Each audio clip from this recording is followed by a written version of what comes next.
बोल जयकारा बोल मेरे श्री गुरु महाराज की जय। श्री अमर ज्योति दर्शन ग्रंथ विशिष्ट आश्रम अनंत धाम चंदेरी। श्री सद्गुरु दाता दयाल जी ने श्री मौत से सन 1942 में श्री आनंदपुर से लगभग 40 किलोमीटर दूर चंदेरी में एक प्लॉट लेकर वहाँ छोटा सा आश्रम बनवाया। ललितपुर महरौनी जाते समय इस आश्रम पर कभी कभी थोड़े समय के लिए ठहरते। आश्रम में स्थायी रूप से सेवा करने वाले और साथ आए हुए गुरमुख जनों को श्री चरणों की समीपता प्रदान कर उनके जीवन में सच्ची खुशियों की प्रभात कर दी। थोड़े ही समय में असीम खुशियां और अनुपम प्यार लुटाकर सबको मनोहारी दिव्याति दिव्य श्री दर्शन छटा से मंत्र मुक्त कर दिया। अमृतुल्य वाणी में सभी गुरुमुखों की कुशलता पूछकर उनके जीवन में सौरभ भर देते। ललितपुर स्टेशन पर उतरने वाली संगत देर सवेर होने पर यहाँ ठहरती। यह स्थान काफी छोटा होने से यहाँ श्री मंदिर भी छोटा था और रहने के लिए कमरे भी कम थे। सन 2008 में पीछे की कुछ जमीन लेकर इस आश्रम को बड़ा किया गया। सारी रूपरेखा तैयार करवाकर श्री मंदिर का नव निर्माण करवाया। महात्मा भक्तों के लिए कमरे बनवाए तथा लंगर ग्रहण करने का स्थान भी उचित ढंग से बनवाया। संगत को श्री दर्शन सुविधाजनक हो जाए, इस हेतु श्री गुरुमा जी ने कक्ष के आगे काफी बड़ा बरामदा और आंगन बनाया गया। इस सारे कार्य की जिम्मेवारी एवं व्यवस्था हेतु महात्मा ध्यान सत्यानंद जी को यहाँ का प्रबंधक नियुक्त किया। महाप्रभु जी श्री आनंदपुर से ललितपुर के मार्ग में ट्रेन से जाते हुए और श्री प्रयागधाम से आते हुए कुछ समय यहाँ भी रुकते और चंदेरी की संगत को पावन श्री दर्शन की अनमोल घड़ियां प्रदान कर विशेष कृपा करते। सरस धाम ललितपुर महापुरुषों के अनंत अनंत उपकारों की एक झलक भी वर्णातीत है। पर्वों पर अधिकतर यात्री बीना स्टेशन से ट्रेन द्वारा अशोकनगर पहुंचकर निजी बसों की व्यवस्था से श्री आनंदपुर पहुंचते थे। यह मार्ग काफी लंबा पड़ता है और समय भी अधिक लगता है। इधर चंदेरी में बिल्कुल छोटा सा आश्रम बना हुआ था, जहां अत्यधिक संगतों के लिए सुव्यवस्था नहीं थी। ट्रेन से ललितपुर में उतरकर जो प्रेमी श्री आनंदपुर में आते, उन्हें यात्रा की थकान कम होती और समय की बचत भी हो जाती। आपने संगतों की मांग को देखकर ललितपुर में आश्रम बनवाने की मौज दर्शाई। सन 1994 में स्वयं महाप्रभु जी ने उन सेवकों को साथ ले जाकर 2-3 जगह देखी। जहां आज आश्रम बना हुआ है, इस स्थान को उपयुक्त जानकर आपने इस स्थान को खरीदने का आदेश दिया। श्री आज्ञा पाकर महात्मा पूर्ण भक्तानंद जी और भक्त यशपाल जी ने इस स्थान की रजिस्ट्री करवाई। सब कार्यवाही हो जाने के पश्चात आपने महात्मा ज्ञान विचारानंद जी को इसकी चार दीवारी करने की श्री आज्ञा फरमाई। सन 1996 में इस स्थान की सारी रूपरेखा तैयार करवाई। श्री मंदिर, सत्संग भवन, भक्त व भक्तियानियों के रहने का अलग अलग स्थान, लंगर एवं पाक आदि सब आवश्यकताओं को मद्देनजर रखते हुए पूरा नक्शा तैयार करवाया। यहाँ का निर्माण कार्य अति तीव्र गति से चला। सर्वप्रथम आपने यहाँ कुछ कमरे तैयार करवाने ताकि रहने की सुविधा मिल सके। इसी के साथ साथ श्री मंदिर भी की नींव भी रखी। श्री प्रभु जी की अपनी असीम कृपा से 1 वर्ष के अंदर ही श्री मंदिर बनकर तैयार हो गया।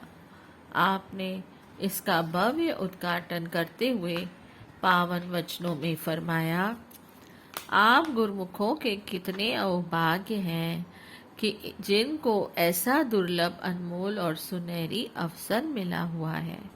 इस समय आपको जीवन का असली मकसद अर्थात मालिक की भक्ति को प्राप्त करने के लिए सब साधन मुयस्सर हो रहे हैं।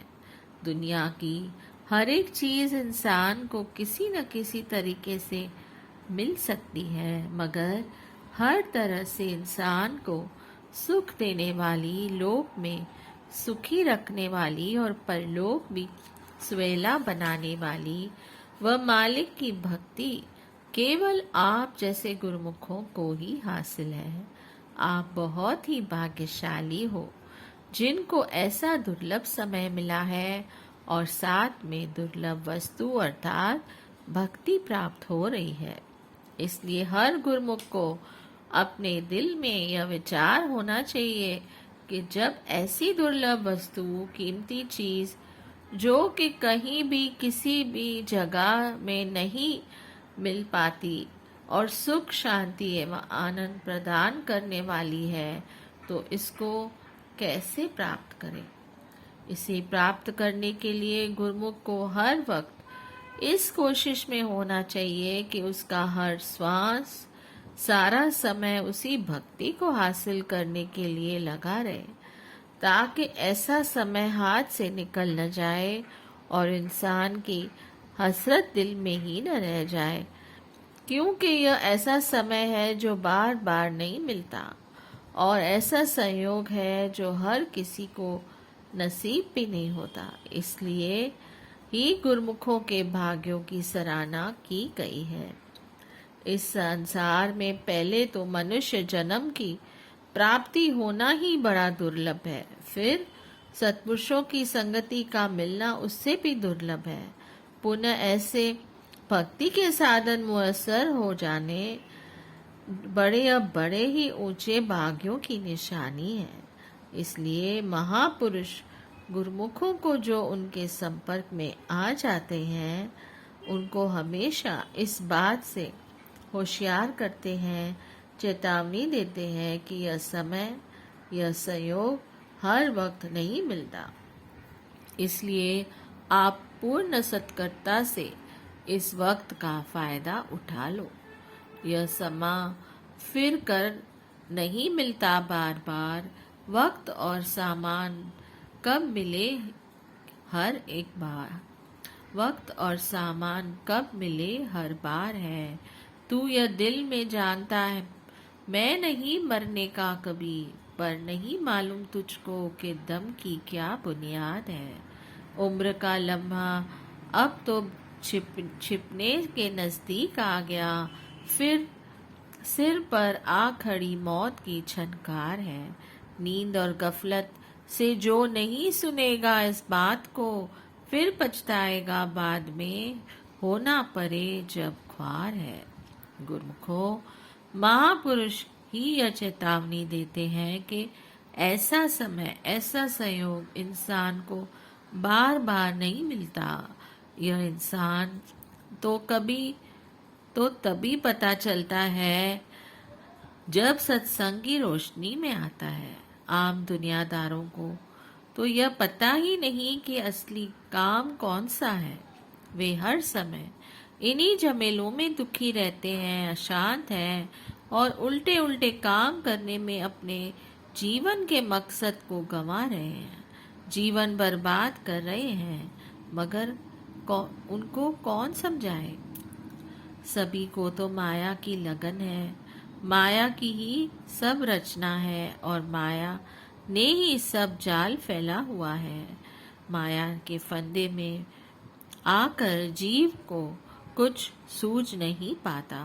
यह तो भाग्यों से सत्पुरुषों की संगत मिलती है, तब इंसान को जागृति आती है कि हमारे जीवन का क्या मकसद है, हम किस लिए आए हैं। महापुरुष फरमाते हैं कि यह दुनिया अपनी है, न दुनिया के सामान अपने हैं और न ही दुनिया के काम अपने हैं। तेरा काम तो मालिक की भजन बंदगी है। हर श्वास में मालिक के नाम का सुमरन करते हुए पांचों नियमों की प्रतिदिन पालना करते हुए अपना लोक भी संवारना है और परलोक भी सुहेला करना है। श्री वचनों में सत्संगति की महिमा श्रवण कर सत्य व असत का रहस्य जानकर गुरुमुखों के हृदय में आत्म जागृति उत्पन्न हुई। अंतर्मानस सच्चे ज्ञान के प्रकाश से आलोकित हो गया। गुरुमुख महापुरुषों के उपकारों का गुणगान करते हुए आभार व्यक्त करने लगे और खुशियों से दामन भरने लगे। महापुरुष दिन रात अथक परिश्रम द्वारा किस प्रकार सेवकों के लिए रचना रचाते हैं, उन्हें सेवा का सौभाग्य बख्शते हैं और उनकी हर तरह से सार संभाल भी करते हैं। समय के साथ साथ जैसे आवश्यकता बढ़ती गई, ऊपर भी कमरे बनवाए, दोनों ओर खिलाने वाले लंगर का निर्माण करवाया, श्री मंदिर को भी बढ़ाकर विशाल रूप दिया। इस आश्रम की जिम्मेवारी श्री स्वामी विचार पूर्णानंद जी को सौंपी। महाप्रभु जी वर्ष में 1-2 बार श्री प्रयागधाम से आते जाते। जब यहाँ कृपा करते तो टीकमगढ़ व आसपास के क्षेत्र से संगतें श्री दर्शन एवं प्रवचनों का लाभ प्राप्त करती और कर रही हैं। इस आश्रम के बन जाने से ललितपुर स्टेशन पर आने वाली संगतों को यहाँ ठहरने की सुविधा उपलब्ध हो गई। गुरुमुख जन यहाँ विश्राम एवं भोजन की व्यवस्था पाकर अत्यंत प्रसन्न होते हैं। वर्तमान समय में अधिकतर संगत एवं गुरुमुख प्रेमी ललितपुर स्टेशन से उतरकर श्री आनंदपुर की व्यवस्था से 1.5-2 घंटे में ही श्री आनंदपुर पहुंच जाते हैं। अपने घर में आकर सुख की सांस लेते हैं और महाप्रभु जी के गुणानुवाद गाते हुए कृतार्थ होते हैं। अन्य विशिष्ट आश्रमों के साथ यह भी सेवा, सत्संग एवं परमार्थ कार्य में दिन रात संलग्न है। अतुल धाम अशोक नगर। श्री सतगुरु जी महाराज जी श्री तीसरी पातशाही जी ने बीना स्टेशन से रेल द्वारा यात्रा करने वाले गुरुमुखों के लिए अशोकनगर से श्री आनंदपुर पहुंचने के लिए 35 मील की दूरी पर अशोकनगर में आश्रम बनवाया। यहाँ पर वर्तमान समय में भी दर्शनार्थी संगतें इस आश्रम में आती हैं। पुनः बसों द्वारा श्री आनंदपुर में पहुंचती हैं। आने व जाने के समय लंगर का सुचारू प्रबंध पाकर अनुयायियों को परम सुख की अनुभूति होती है।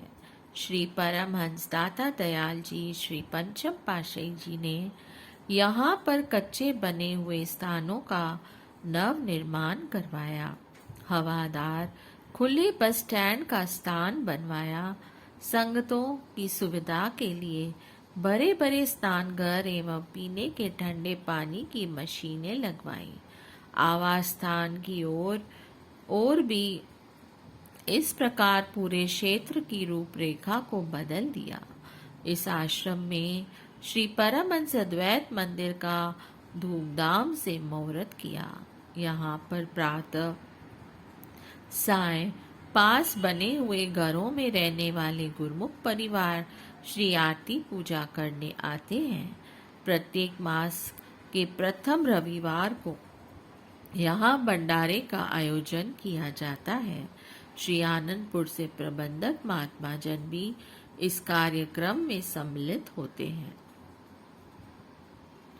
महाप्रभु जी स्वयं भी श्री आनंदपुर से आते जाते हुए प्रोग्राम अनुसार यहाँ ठहरते। श्री दर्शन एवं सत्संग से संगतों को लाभान्वित करते।